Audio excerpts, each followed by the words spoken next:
Y aura-t-il du beurre à Noël? Va-t-on devoir sacrifier notre bûche, notre galette des rois et même notre croissant et nos tartines beurrées? C'est une question qui est vraiment très sérieuse. Émilie Chaussier, bonjour. Bonjour.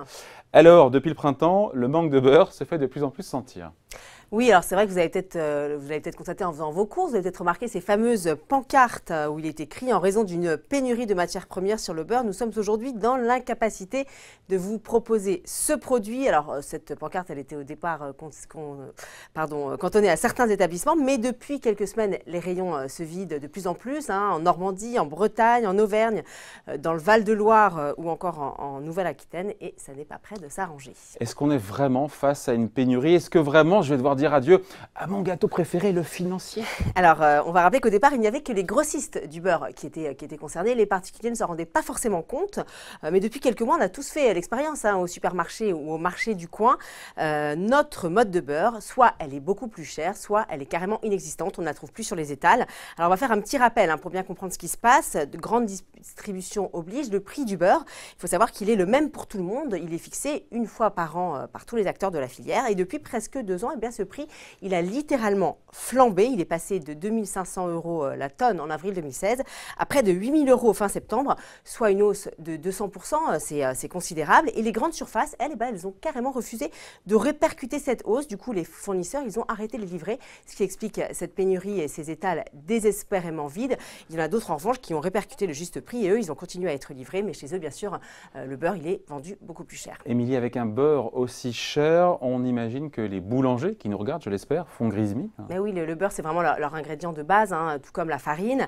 Alors, c'est vrai que c'est difficile d'imaginer un croissant sans beurre ou un financier sans beurre. Alors, certains, pour l'instant, tiennent bon, malgré le coût supplémentaire que ça engendre pour eux. Eh bien, ils refusent de répercuter la hausse du prix sur leur viennoiserie. D'autres, en revanche, ont commencé à augmenter leur prix. Exemple, dans une boulangerie du 15e arrondissement parisien, là-bas, le croissant a augmenté de 10 centimes depuis septembre et ce n'est pas la seule boulangerie à le faire. On prend un peu de hauteur, Émilie. Qu'est-ce qui se passe justement avec le beurre? Pourquoi est-ce qu'il vient manquer? Pourquoi est-ce qu'il est aussi cher? Qu'est-ce qui se passe derrière tout ça? Il y a plusieurs raisons. Il y a bien sûr une baisse évidente de la production. La crise du lait est passée par là. Et puis surtout, il y a eu, pour des raisons climatiques, l'année 2016 a été assez décevante. Les récoltes ont été moins bonnes. Du coup, le bétail a été moins bien nourri. Résultat, ça s'est ressenti dans la production de lait, qui a baissé de 2,8% cette année. Et comme le beurre s'est fabriqué à partir du lait, bien très logiquement, il y en a moins cette année. Bon, le comble de malchance, c'est qu'au même moment, la demande mondiale de beurre s'est accrue, a augmenté. Oui, elle a même explosé. David, le beurre, en fait, il avait mauvaise presse, on sait depuis très longtemps.